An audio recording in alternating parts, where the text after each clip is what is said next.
Most people don't know what's holding them back, but you do because you listen to me, Sam, your self-care guru and journal junkie. Welcome to Journal Entries, your safe place where you can tune in weekly to get tips, tricks, and journal prompts to uncover your feelings, gain clarity, and make your move.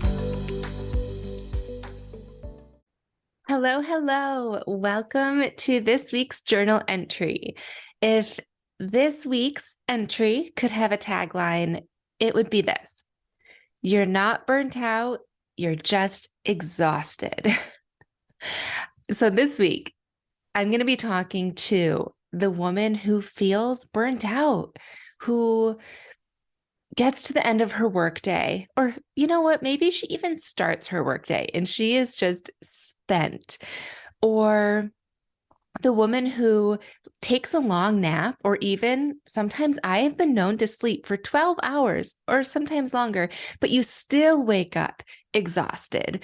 Or maybe you intentionally unplug because you are well aware that you are burning out and tired, and you intentionally disconnect from work before picking up your kids from school or just at nighttime, but your mind is still racing. All of these things contribute to burnout. However, I've discovered that it's not just burnout, it's truly just exhaustion. We are just tired. And there are actually 7 different types of rest that we truly need to feel energized, creative, and rejuvenated. If we just have 1 or 2 or 3 of these, we will still feel tired. We will still feel burnt out. So we do need to tap into all of these different areas to feel that sense of energy and calm in our lives. I caught a glimpse of this when I started to plan rest breaks throughout my days a few months ago. And some of you, if you watch my Instagram stories, you probably saw, because I went through a little period where I would share in my stories. I was sharing my daily calendar, almost like my planner, which had times.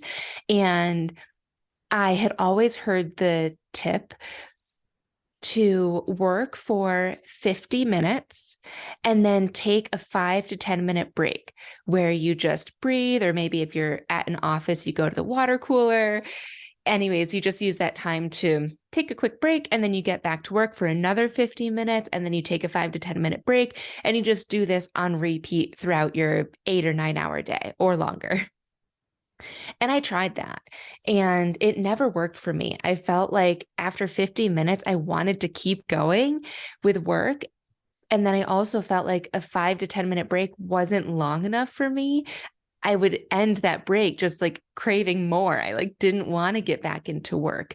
And so I tweaked my schedule to where I was working for an hour and a half, and then I took a 30-minute rest break. And in my stories, in my planner, you would see the word rest. And I would often get questions around what that rest meant. And at the time, it was just kind of impromptu. Sometimes that rest was a nap because I love to nap, but most of the time it was just a rest from work.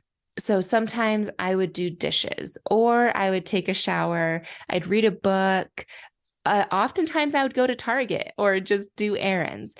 And just by incorporating those rests throughout my day, I felt so energized. And I was actually napping less than when I was working all day. And then I would take a 2-hour nap right before picking up my son from daycare because I was so exhausted. So by taking these little rests throughout my day, I was working more intentionally. I was getting more done. And I just felt so good until ... until 1 week ago.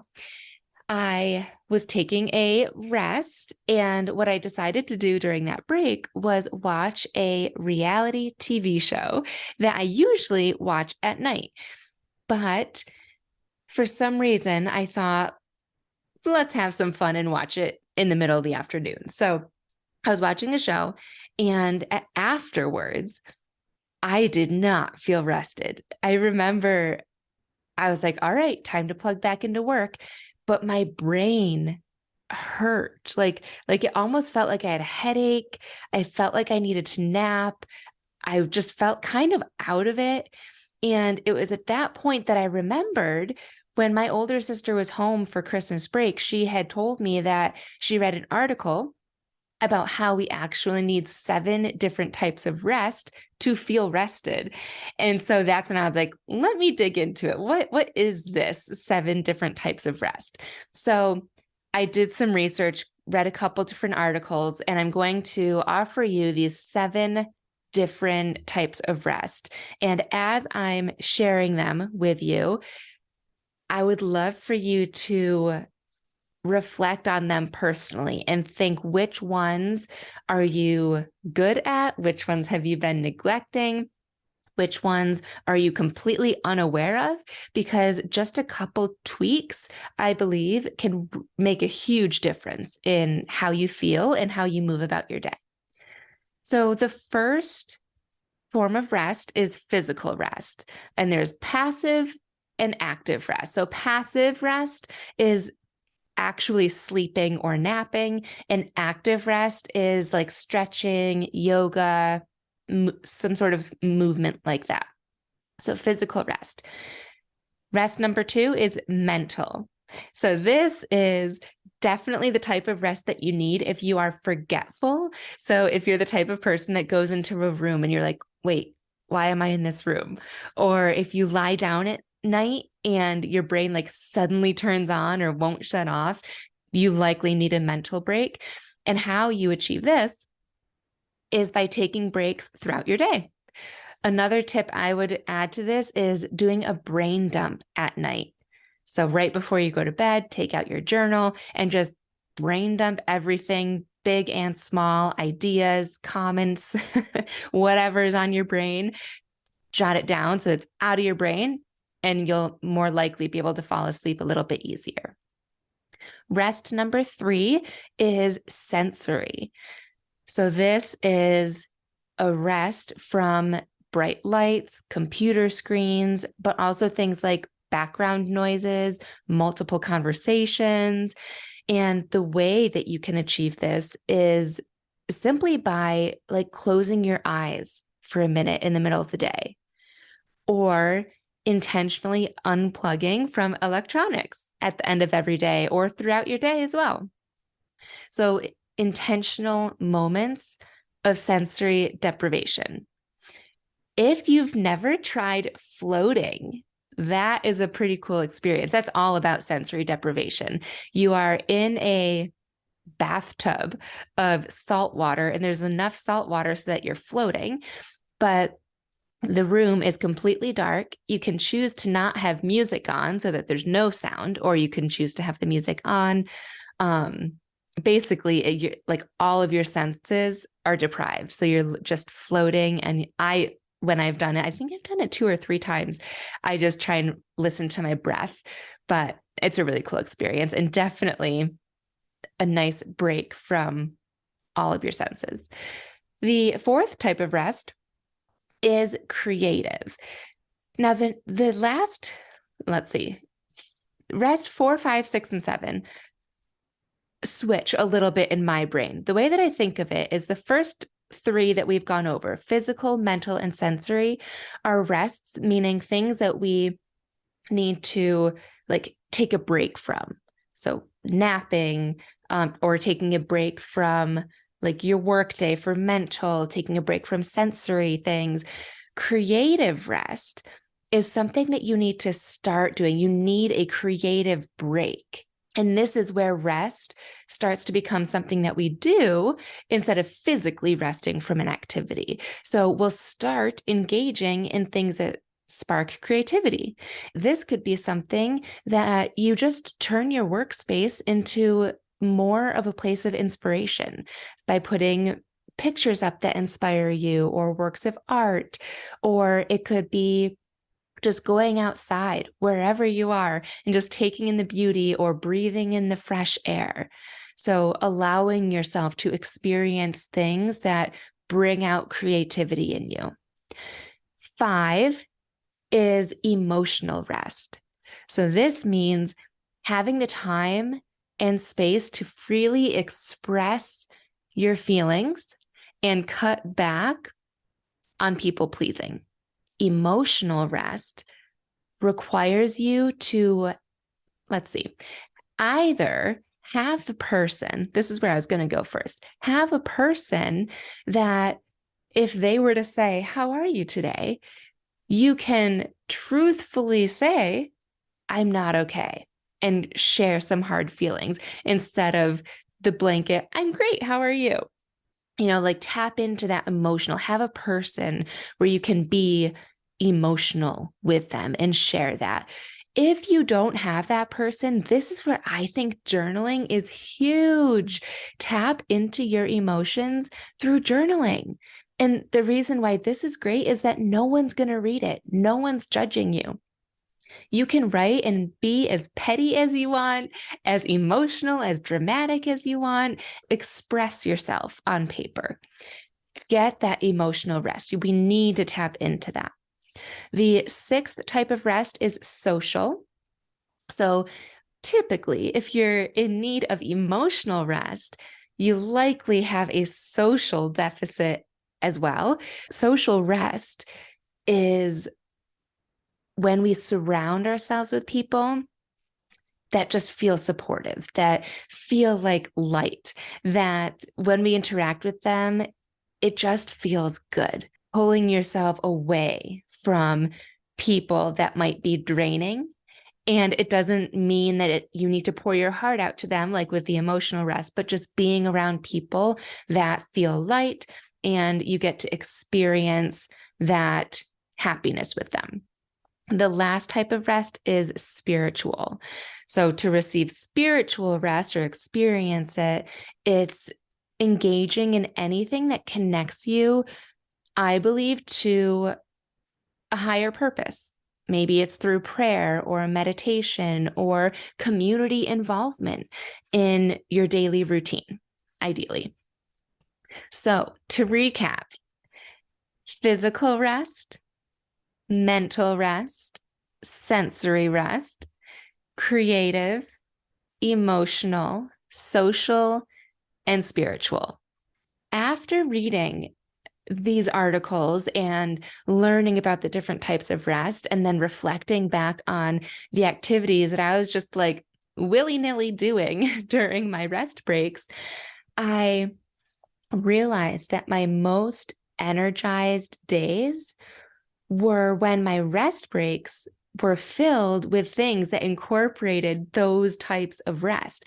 And it makes complete sense to me now how when I took a rest break last week by watching a reality TV show, my work is on my phone or my computer. And then I went to do a rest break by watching a reality TV show that was not a sensory rest at all. In fact, it was more sensory. And it was just an overload for me. So that's why I didn't feel rested. And reflecting back on one of the days where I just particularly remember feeling amazing for whatever reason, I remember I took breaks throughout my day. That alone is mental rest. But the breaks that I chose was I picked apples from my parents' apple trees. And that, reflecting back, is creative rest, just taking in the outdoors, being outside, picking the apples. And then I also had another rest break that day when I just read a book, which is sensory rest. All I did, there was no sound on. I just read a book. My phone wasn't near me. It was amazing. I often, like I mentioned earlier, go to Target, and I feel like that might be a social rest because it gets me out into the world to see people and to be social, because so much of what I do / all of what I do is online behind a computer. I don't go into an office and connect with people face to face. And so I need that social break to connect with people. So Review those 7 different types of rests. And first and foremost, I want you to honor your exhaustion and that burnout feeling that you currently have, and ask yourself what is contributing to it. I think honoring that and being aware of that is the key. We can't just pretend like it's not there or stuff it down. I think airing that out and saying this is happening makes it lighter already. So honor that exhaustion and burnout. And then ask yourself or journal, what type of rest have you been neglecting? And how can you give that type of rest to yourself this week?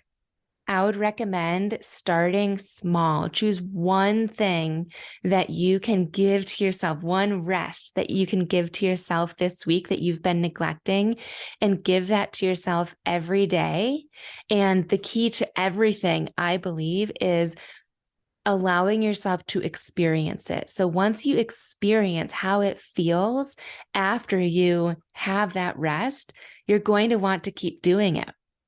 You might want to do more of that one thing, or you might want to then incorporate another type of rest. But start small, start with that one type of rest that you know that you need to do, that you've been neglecting, and see how it feels.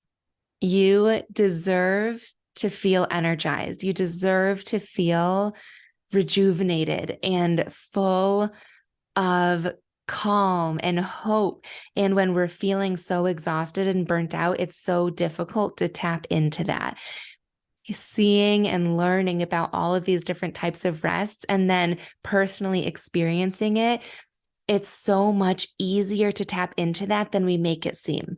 So I hope that this journal entry has inspired you. I hope that you do take action so that you can tap into that on your own and truly feel the energy that you already have inside of you.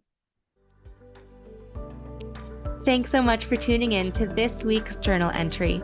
I love connecting with my listeners, so make sure you screenshot this episode and tag me on Instagram at samantha.s.says so I know you're listening. And don't forget to grab your free training and journal prompts at www.samanthapenkoff.com/podcast.